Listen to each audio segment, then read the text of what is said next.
Hello everyone, मेरा नाम है सुजाता परिहार और आप सबका स्वागत है मेरे चैनल रीड टू सक्सीड में। इस वीडियो में हम कवर करेंगे क्लास 12 के मैक्रो इकोनॉमिक्स के चैप्टर नंबर 2 के बारे में। चैप्टर का नाम है some basic concepts of macroeconomics और यह है पार्ट 1। इस चैप्टर को हम 2 पार्ट में कवर करेंगे और जो हमने रेफरेंस लिया है वो हमने लिया है टीआर जैन वीके ओरिजी की बुक से। जो हमको टॉपिक्स कवर करने इस चैप्टर में वो है types of good produce in the economy, concept of components of consumption expenditure, concept of components of investment, stocks and flows, fourth sector of the economy, intersector flow, circularity of flow. तो ये कुछ topics हैं जो हमको cover करने हैं। तो चलो शुरू करते हैं। सबसे पहला पॉइंट है types of goods produce in the economy, कि हमारी इकोनॉमी में कौन कौन से टाइप के गुड प्रोड्यूस किए जाते हैं। Goods produce in the economy are broadly classified in 2 ways. हमने इसको 2 कैटेगरी में डिवाइड किया। एक तो है final goods and intermediate goods, दूसरा है consumer goods and capital goods. एक एक करके हम इसको डीपली स्टडी करते हैं कि ये क्या होते हैं। सबसे पहले final goods and intermediate goods की बात कर लेते हैं और इसमें भी सबसे पहले हम फाइनल गुड्स की बात कर लेते हैं। फाइनल गुड्स कौन से होते हैं? ये रॉ मटेरियल है, ठीक है, और ये हमारी प्रोडक्शन की पूरी प्रोसेस है, और यहाँ से निकल के हमारा फाइनल गुड आ गया। रॉ मटेरियल इसमें गया और यहाँ से हमारा फाइनल गुड निकल के आ गया। फाइनल गुड वो गुड्स होते हैं जिन्होंने प्रोडक्शन की बाउंड्री लाइन को क्रॉस कर लिया है और जो कि हमारे फाइनल यूजर द्वारा यूज करे जाने के लिए बिल्कुल रेडी है। जो हमारे फाइनल यूजर कौन होते हैं? एक होता है हमारा फाइनल यूजर कंज्यूमर, जो इस गुड को खरीदेगा और अपनी वांट की सेटिस्फेक्शन के लिए जिस भी चीज की उसको जरूरत है उस सेटिस्फेक्शन के लिए इसको यूज करेगा। दूसरा होता है हमारे प्रोड्यूसर्स फाइनल यूजर क्या है और वो फाइनल गुड्स को क्यों लेते हैं? ताकि वो आगे इससे और चीजें प्रोड्यूस कर सकें। इसमें इन्वेस्ट करते हैं जनरली वो, ताकि इससे और चीजें आगे प्रोड्यूस कर सकें। तो जो हमारे फाइनल यूजर्स होते हैं वो 2 होते हैं। फाइनल गुड वो होता है जो हमारी प्रोडक्शन की बाउंड्री लाइन को क्रॉस कर चुका होता है। डेफिनेशन पढ़ लेते हैं। These are those goods which have crossed the boundary line of production and are ready for use by their final user. ठीक है, ये वो गुड्स होते हैं जिन्होंने प्रोडक्शन की बाउंड्री लाइन को क्रॉस कर लिया है और जो कि फाइनल यूजर द्वारा यूज करने के लिए रेडी है। फाइनल यूजर कौन होते हैं? These are consumers and producers. Final users होते हैं कंज्यूमर्स और producers. Accordingly final goods are often classified as, हमने फिर फाइनल गुड को 2 कैटेगरी में और डिवाइड किया। एक है हमारा final consumer goods. Final consumer goods यानी कि वो गुड्स जो कि हमारे कंज्यूमर यूज करते हैं। हमारे consumer, these are the goods which are ready for use by their final users and consumer are their final user. Example bread and butter. अब कोई प्रोड्यूसर जो है वो ब्रेड और बटर तो यूज नहीं करेगा कुछ और चीज प्रोड्यूस करने के लिए, नहीं ना। जो हमारे कंज्यूमर होते हैं वो ही ब्रेड और बटर यूज करते हैं। तो ऐसे गुड जो कंज्यूमर द्वारा यूज किए जाए वो होते हैं फाइनल कंज्यूमर गुड्स, और ऐसे गुड्स जो प्रोड्यूसर्स द्वारा यूज किए जाए वो होते हैं हमारे final producer goods. These are the goods which are ready for use by their final user, और इनके फाइनल यूजर कौन है? And producer are their final user. Example क्या है? ट्रैक्टर और harvester are use by the farmer. Farmer कौन होते हैं? प्रोड्यूसर्स होते हैं जो खेतों में काम करते हैं, नई फसलें उगाते हैं खेतों में, तो वो ट्रैक्टर और हार्वेस्टर का यूज करते हैं। ट्रैक्टर और हार्वेस्टर जो है एक फाइनल गुड है, बनके पूरी तरह से तैयार है, और जो फार्मर है वो ट्रैक्टर और हार्वेस्टर का यूज क्यों करते हैं? ताकि वो न्यू क्रॉप्स को ग्रो कर सके। ठीक है, न्यू क्रॉप्स जो हुई ये भी तो एक नया गुड ही हुआ ना, जो बाद में बनके तैयार हो जाएगा। Expenditure on final consumer goods by the household is called consumption expenditure. जब कोई कंज्यूमर यानी जब घर में हम फाइनल कंज्यूमर गुड्स पे एक्सपेंडिचर करते हैं तो उसको बोलते हैं कंजम्पशन एक्सपेंडिचर, और जब कोई प्रोड्यूसर फाइनल गुड्स पे एक्सपेंडिचर करता है उसको बोलते हैं investment expenditure. Expenditure on final consumer goods by the households is called consumption expenditure. Expenditure on final goods by the producers is called investment expenditure. इसको हम कंजम्पशन एक्सपेंडिचर क्यों बोलते हैं? क्योंकि ये हमने कंज्यूम किया अपनी सेटिस्फेक्शन के लिए, ये हमने कंज्यूम किया। इसको इन्वेस्टमेंट एक्सपेंडिचर क्यों बोलते हैं? क्योंकि प्रोड्यूसर ने इसमें इन्वेस्टमेंट करी जिससे वो आगे और चीजें प्रोड्यूस कर पाएगा। तो एक्सपेंडिचर ऑन फाइनल गुड्स का क्या फॉर्मूला होता है? ध्यान से देखना, consumption expenditure plus investment expenditure is equals to expenditure on final goods. तो ये था पूरा फाइनल गुड्स का कि फाइनल गुड्स क्या होते हैं। आगे हम चलते हैं हमारे इंटरमीडिएट गुड्स की तरफ। इंटरमीडिएट गुड्स कौन से गुड्स होते हैं? जो गुड्स अभी प्रोडक्शन की बाउंड्री लाइन के अंदर है, प्रोडक्शन की बाउंड्री लाइन को उन्होंने क्रॉस नहीं किया है, वो होते हैं हमारे इंटरमीडिएट गुड्स। इसमें अभी वैल्यू ऐड नहीं हुई है।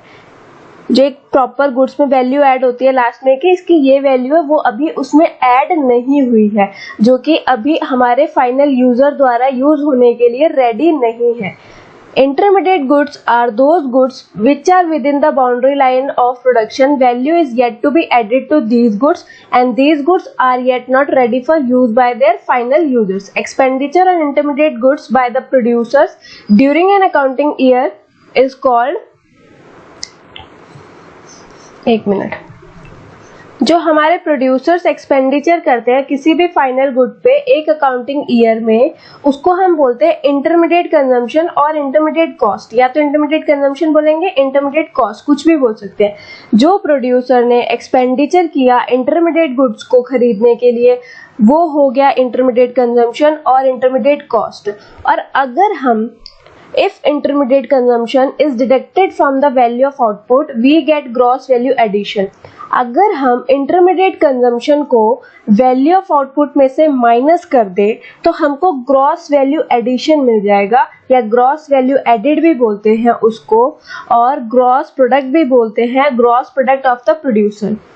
इसका क्या मतलब, देखो, ग्रॉस वैल्यू एडिशन और gross product of the producer. Value of output for example मान के चलो ये है चेयर्स, ठीक है, इसमें से हम माइनस कर दे, चेयर की क्या वैल्यू निकल के आई पूरी, इसमें से हम इंटरमीडिएट कंजम्पशन को माइनस कर दे। इंटरमीडिएट कंजम्पशन क्या कि कॉस्ट ऑफ, अगर हमने मान लो वुड की चेयर बनाई है, cost of woods and other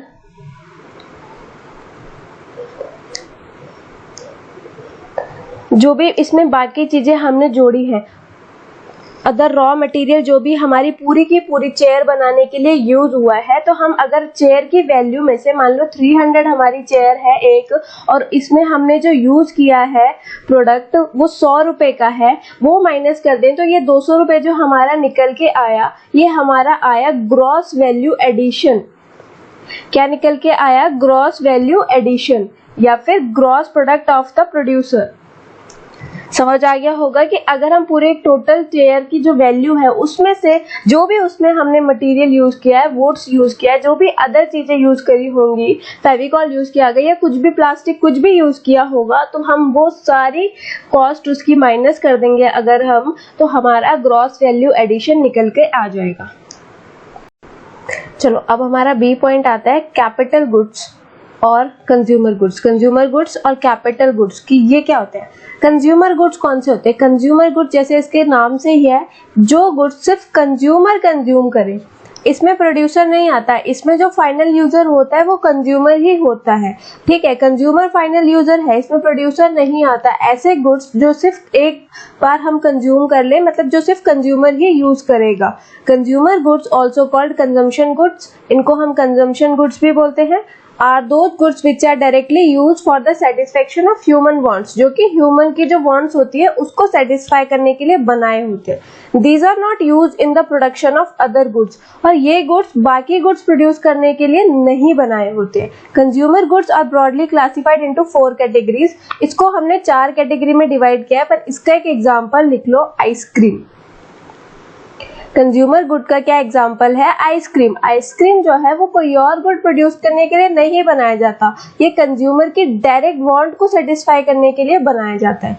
अब कंज्यूमर गुड्स 4 टाइप के होते हैं। पहला कौन सा होता है?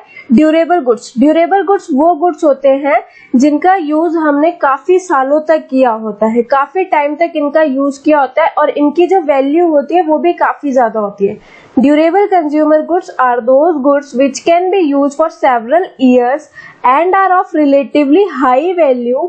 These goods are repeatedly used before being discarded as useless. ये खराब होने से पहले हमने बहुत बार यूज किए होते हैं, जैसे कि TV, radio, car, scooter, washing machine are some example of durable consumer goods. Durable consumer goods जिनकी ज्यादा वैल्यू होती है और जो हमने बहुत ज्यादा सालों तक यूज किए होते हैं.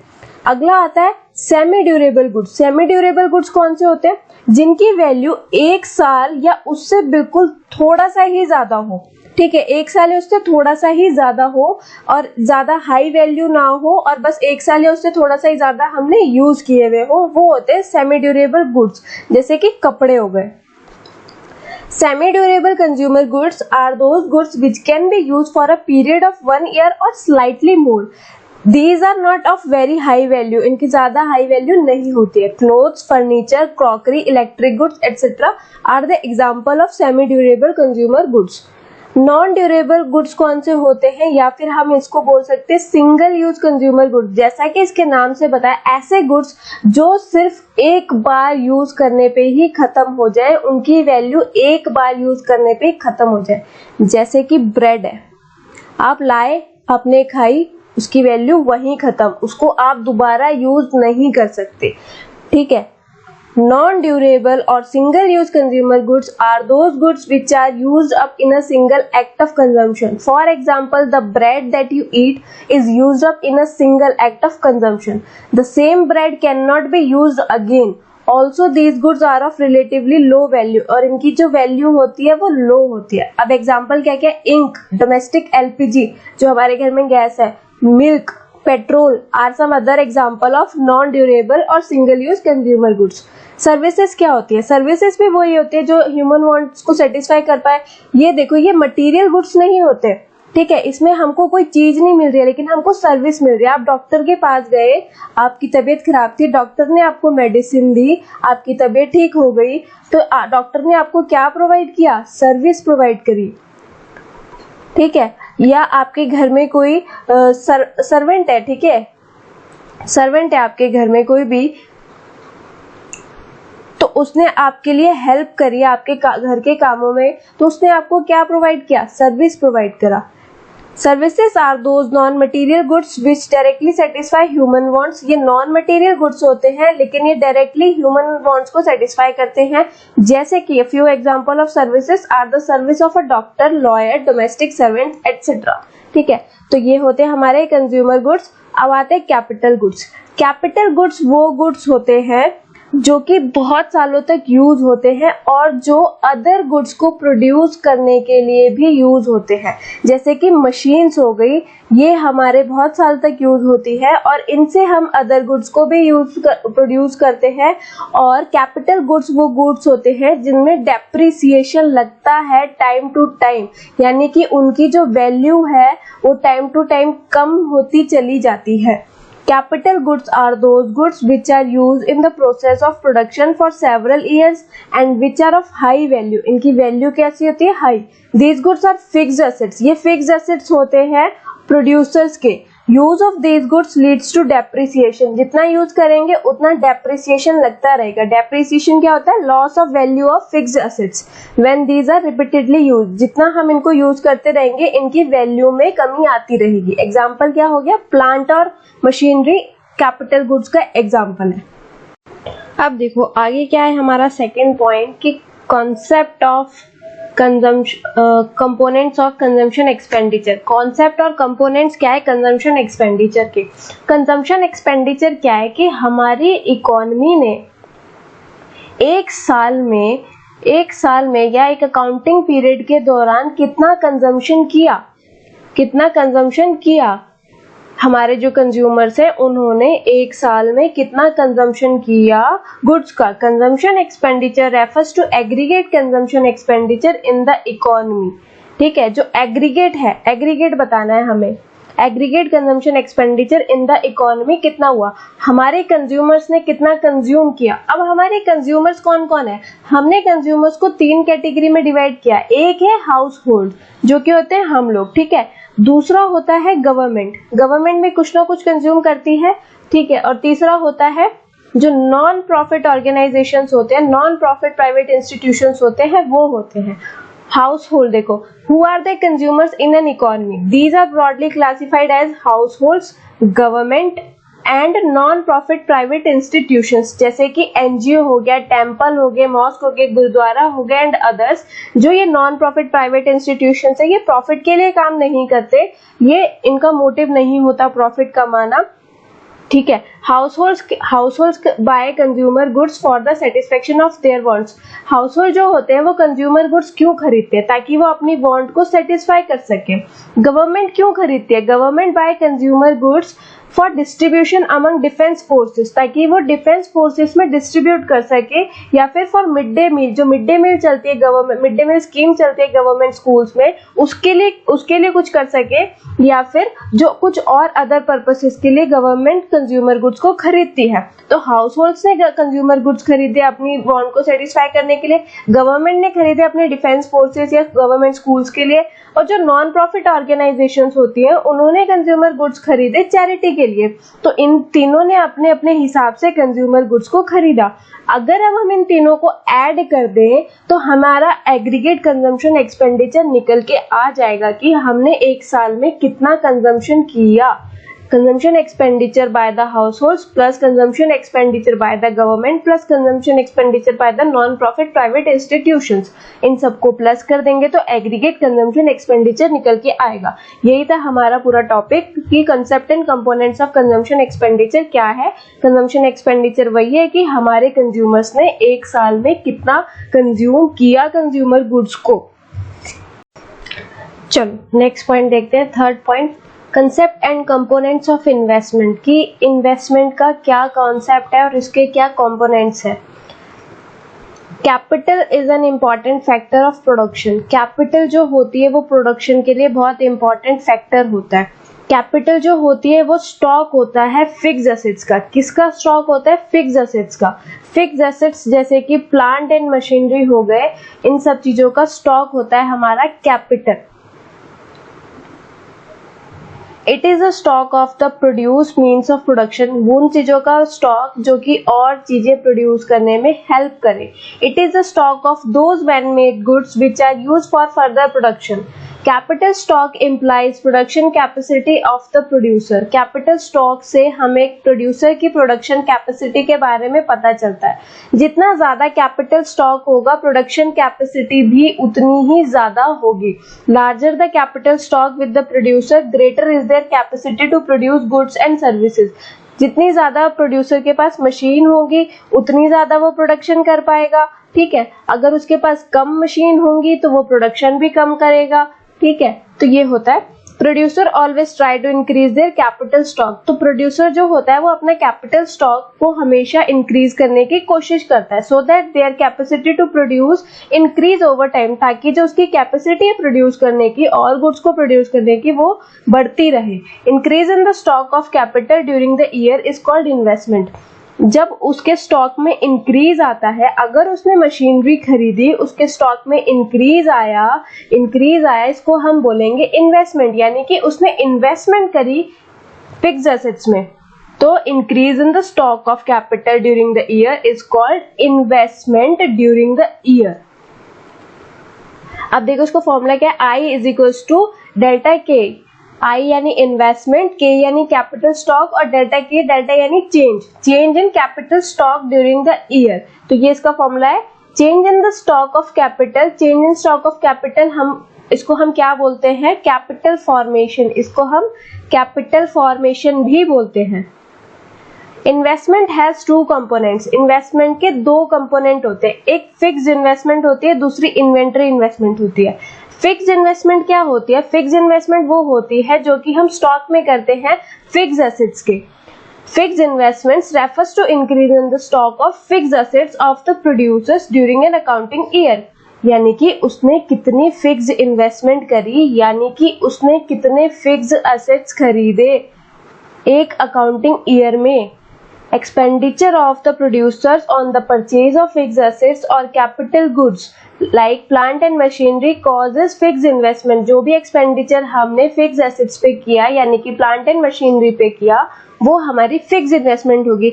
ये fixed investment क्यों है? क्योंकि ये fix रहती है। आपने एक बार कर दी तो कर दी, ठीक है। अब देखो fixed investment का क्या फॉर्मूला होता है, एक एग्जांपल लेके चलते हैं कि 2020 में एक प्रोड्यूसर के पास 5 मशीन्स थी, ठीक है। जनवरी में उसके पास 5 मशीन थी, लेकिन 2020 अगस्त में उसने 2 मशीन और खरीद ली। तो उसके पास एट एंड यानी कि 2020 के एंड में उसके पास कितनी मशीन्स हुई? टोटल मशीन्स कितनी हुई? 7 मशीन हुई। 5 तो उसके पास पहले से थी, लेकिन उसने फिक्स इन्वेस्टमेंट करी 2 मशीन की और, यानी और 2 मशीन उसने खरीदी। अगर तो फिर हमसे कोई क्वेश्चन पूछे कि फिक्स इन्वेस्टमेंट 2020 का क्या होगा उस प्रोड्यूसर का, तो हमारा आंसर होगा 2, क्योंकि उसने 2020 में 2 मशीन खरीदी। ये उसके पास पहले से थी, ये उसने खरीदी। तो फिक्स इन्वेस्टमेंट का क्या फॉर्मूला है? Stock of fix assets with the producer eight the end of the accounting year. Eight the end of accounting year उसके पास कितना स्टॉक था? 7, तो ये हम 7 बोल देंगे। Stock of fix assets with the producer eight the beginning of the accounting year, और beginning में उसके पास कितना स्टॉक था? 5, तो 7 - 5 = 2। ये हो गई हमारी फिक्स इन्वेस्टमेंट। अब फिक्स इन्वेस्टमेंट का एक और formula, increase in the stock of fix assets with the producer during an accounting year. कितना इंक्रीज आया? 5 था, 7 हो गया, तो कितना इंक्रीज आया? 2 का। फिक्स इन्वेस्टमेंट को हम फिक्स कैपिटल फॉर्मेशन भी बोलते हैं। आपको हर टर्म पता होनी चाहिए। सिग्निफिकेंस क्या है, यानी कि इम्पोर्टेंस क्या है फिक्स इन्वेस्टमेंट का? पहला इम्पोर्टेंस इसका ये है कि फिक्स इन्वेस्टमेंट करोगे तो प्रोड्यूसर की प्रोडक्शन कैपेसिटी में इंक्रीज आएगा। प्रोडक्शन कैपेसिटी में इंक्रीज आएगा तो दूसरा इम्पोर्टेंस ये है कि हमारी इकोनॉमी में हायर लेवल ऑफ आउटपुट होगा, ज्यादा से ज्यादा आउटपुट होगी। ज्यादा से ज्यादा आउटपुट होगी तो ज्यादा से ज्यादा जीडीपी ग्रोथ होगी। थर्ड इम्पोर्टेंस है कि जीडीपी में ग्रोथ आएगी, जीडीपी हमारी बढ़ेगी। Fix investment implies increase in the stock of fix assets. Fix investment से हमारे फिक्स एसेट्स के स्टॉक बढ़ते हैं। It raise production capacity of the producer. इससे हमारी प्रोडक्शन कैपेसिटी बढ़ती है। By raising production capacity of the producers, fix investment leads to higher and higher level of output in the economy. इससे ज्यादा output होता है इकोनॉमी में। Higher level of output related to fix investment leads to higher rate of economic growth. अगर ज्यादा higher level of output आएगा तो economic growth होगी, यानी कि जीडीपी की ग्रोथ होगी। चलो आगे बढ़ते हैं। इन्वेंट्री इन्वेस्टमेंट कि अब ये इन्वेंट्री इन्वेस्टमेंट क्या होता है? फिक्स इन्वेस्टमेंट देख लिया, इन्वेंट्री इन्वेस्टमेंट देख लेते हैं। इन्वेंट्री इन्वेस्टमेंट में जो प्रोड्यूसर होता है ना, वो कभी कभी जो कुछ स्टॉक होता है ना उसका, वो होल्ड करके रख लेता है अपने पास, यानी वो यहाँ पे सेव करके रख लेगा फ्यूचर के लिए। जैसे हम मनी सेव करते हैं ना, तो वो प्रोड्यूसर अपने स्टॉक्स को, फिनिश गुड्स के स्टॉक को, जो बिल्कुल तैयार है, जो गुड्स यानी फाइनल गुड जो है कि बिल्कुल बिकने के लिए तैयार है, कुछ उसके स्टॉक को सेव कर लेगा, और कुछ जो सेमी फिनिश गुड्स है, मतलब जो अभी तक पूरे नहीं बने हैं, प्रोसेस में है, कुछ उसके स्टॉक को सेव कर लेगा और कुछ रॉ मटेरियल को सेव कर लेगा। तो वो फ्यूचर के लिए इन सब के स्टॉक को सेव करके रख लेता है। This is called inventory stock. और जो ये सेव करके स्टॉक रखे हुए हैं, जो हमने कहीं साइड में रखे हुए हैं, उसको हम इन्वेंट्री स्टॉक बोलते हैं। This stock keeps varying over time, और ये टाइम के साथ चेंज होते रहते हैं। Change in inventory stock during the year is called inventory investment of the producer. जो चेंज आता है एक साल में इन्वेंट्री स्टॉक में, उसको हम इन्वेंट्री इन्वेस्टमेंट बोलते हैं प्रोड्यूसर की। इसका फॉर्मूला बिल्कुल फिक्स इन्वेस्टमेंट की तरह है। Inventory stock at the end of accounting year minus inventory stock at the beginning of accounting year, और inventory investment is equals to change in inventory stock during an accounting year. अब इसका significance क्या है? Significance यानी importance. इसके 2 importance है कि investment in terms of the stock of raw material और investment in terms of the stock of finish goods. इसमें 2 चीजें आती हैं, investment in terms of stock of raw material और फिनिश गुड्स का जो स्टॉक होता है, इससे हमें 2 चीजें मिलती है कि इससे हमें और क्या चीजें मिलती है, इंपॉर्टेंस क्या मिलती है कि स्टॉक ऑफ रॉ मटेरियल जो होता है, अगर हमारे पास रॉ मटेरियल का स्टॉक होगा, रॉ मटेरियल का स्टॉक होगा तो हमारी जो प्रोडक्शन है वो रुकेगी नहीं, चाहे कोई भी दिक्कत हो हमारी प्रोडक्शन रुकेगी नहीं, हमारी प्रोडक्शन चलती रहेगी। ठीक है, stock of raw material ensure uninterrupted supply of material in the process of production. क्यों? क्योंकि हमारे पास स्टॉक रखा हुआ है तो हमारी प्रोडक्शन चलती रहेगी।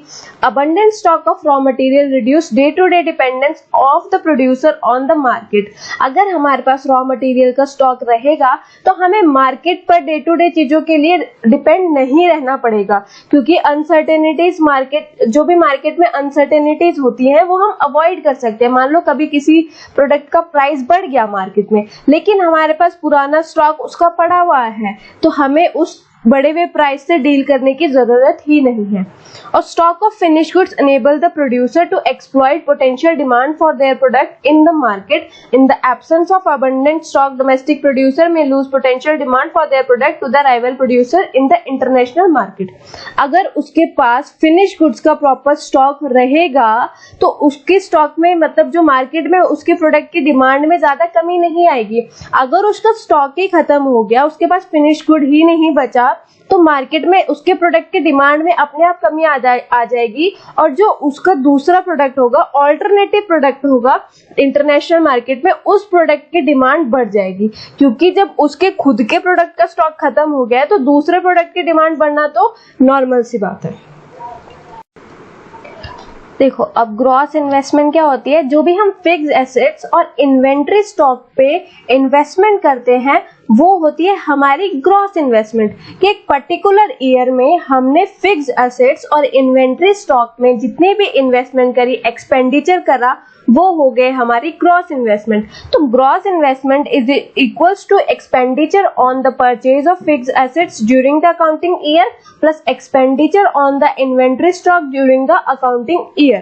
तो ये हमारी ग्रॉस इन्वेस्टमेंट। नेट इन्वेस्टमेंट क्या होती है? जब हम ग्रॉस इन्वेस्टमेंट में से डेप्रिसिएशन को माइनस कर देते हैं, हम नेट इन्वेस्टमेंट में डेप्रिसिएशन नहीं काउंट करते हैं। जब हम डेप्रिसिएशन हटा देंगे तो वो आ जाएगी हमारी नेट इन्वेस्टमेंट।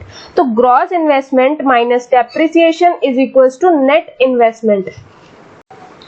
तो net investment, gross investment minus depreciation, तो ग्रॉस इन्वेस्टमेंट क्या हो गया? Net investment plus depreciation. Significance क्या होता है नेट इन्वेस्टमेंट का? नेट इन्वेस्टमेंट से हमारे स्टॉक ऑफ कैपिटल बढ़ता है। हमारा जो स्टॉक ऑफ कैपिटल होगा वो नेट इन्वेस्टमेंट से बढ़ेगा इकोनॉमी में। Higher stock of capital increase the availability of capital per unit of labour. Capital बढ़ेगी तो पर यूनिट ऑफ लेबर भी इंक्रीज होगी, जिससे लेबर की एफिशिएंसी भी बढ़ेगी और हमें इससे एम्प्लॉयमेंट भी बढ़ेगी। एम्प्लॉयमेंट बढ़ेगी तो हमारी जीडीपी भी बढ़ेगी, जीडीपी में इंक्रीज आएगा। तो पहला क्या है? कैपिटल बढ़ेगा, स्टॉक ऑफ कैपिटल बढ़ेगा, एम्प्लॉयमेंट बढ़ेगी और फिर हमारी जीडीपी में भी ग्रोथ आएगी, हमारी जीडीपी भी इंक्रीज होगी। आज के पार्ट का लास्ट टॉपिक है कॉन्सेप्ट ऑफ डेप्रिसिएशन। डेप्रिसिएशन क्या होता है? कि हमारे फिक्स एसेट्स की वैल्यू में कमी आना डेप्रिसिएशन होता है। अब ये कैसे आती है कमी? While fixed assets like plant and machinery are in use, they go down in value। जैसे हम उसको यूज करते रहेंगे उसकी वैल्यू कम होती रहेगी। कैसे? नॉर्मल वियर एंड टीयर, कि नॉर्मल कोई दिक्कत आ गई उसकी वजह से वो खराब हो गई। एक्सीडेंटल डैमेज हो गया, यानी कि कुछ भी रिपेयर और मेंटेनेंस के द्वारा कोई भी किसी तरीके का एक्सीडेंटल डैमेज हो गया। They go down in value also when they become obsolete. Obsolete जब हो जाती है, यानी कि जब वो आउटडेटेड हो जाती है, तब भी उसकी वैल्यू में गिरावट आ जाती है। Due to change in technology और चेंज इन डिमांड, यानी कि चेंज इन टेक्नोलॉजी हो जाएगी तब वो आउटडेटेड हो जाएगी, डिमांड चेंज हो जाएगी तब भी वो आउटडेटेड हो जाएगी, तो उसमें फिर डेप्रिसिएशन का। Depreciation is the loss of value of fixed assets in use on account of depreciation. क्या होता है? लॉस होता है फिक्स्ड एसेट्स की वैल्यू में। किस वजह से? Normal wear and tear, normal rate of accidental damage या expected obsolescence. Depreciation is also called consumption of fixed capital. Depreciation को हम और क्या बोलते हैं? कि फिक्स कैपिटल का कंजम्पशन करना। It refers to that value of fixed assets fix capital और fix assets which is consumed और यूज अप, ये वो वैल्यू होती है फिक्स एसेट्स की जो हम यूज कर चुके हैं in the process of production, production की प्रोसेस में हम यूज कर चुके हैं। Because of depreciation fix assets need to be replace from time to time, depreciation की वजह से फिक्स एसेट्स को टाइम टू टाइम रिप्लेस करना पड़ता है और इसके रिप्लेसमेंट के लिए हमको फंड्स की जरूरत होती है जो कि एनुअल बेसिस पे इसके लिए प्रोविजन बनाया जाता है। अब दो तरीके के आते हैं, एक्सपेक्टेड ऑब्सोलेंस। अब इसमें दो कंपोनेंट होते हैं कि किस वजह से जो हमारी मशीन है वो आउटडेटेड हो जाती है यानी कि खराब हो जाती है। उसके दो रीजन है। एक पहला आता है loss of value of fix assets, की फिक्स एसेट्स की वैल्यू में लॉस आया जिसकी वजह से वो आउटडेटेड हो गई, यानी कि टेक्नोलॉजी की चेंज इन टेक्नोलॉजी की वजह से हमारी फिक्स एसेट्स की वैल्यू कम हो गई। अब plant producing black and white TV, अगर कोई प्लांट है, कोई भी मशीन है जो ब्लैक एंड व्हाइट टीवी बना रही है, उसकी टेक्नोलॉजी अब चेंज हो गई। कैसे? जैसे कलर टीवी आया उसकी टेक्नोलॉजी चेंज हो गई तो वो मशीन जो हो गई वो आउटडेटेड हो गई। क्यों? क्योंकि अब ब्लैक एंड व्हाइट टीवी की डिमांड ही नहीं रही। A plant producing black and white TV become obsolete when technology is discovered to produce color TV. जब color TV आ गए तो black and white TV वाली मशीन outdated हो गई।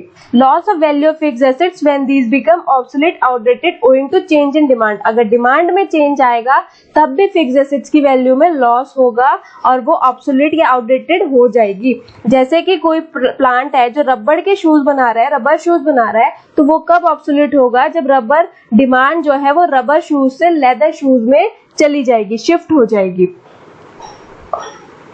और दूसरा क्या है? Unexpected obsolescence.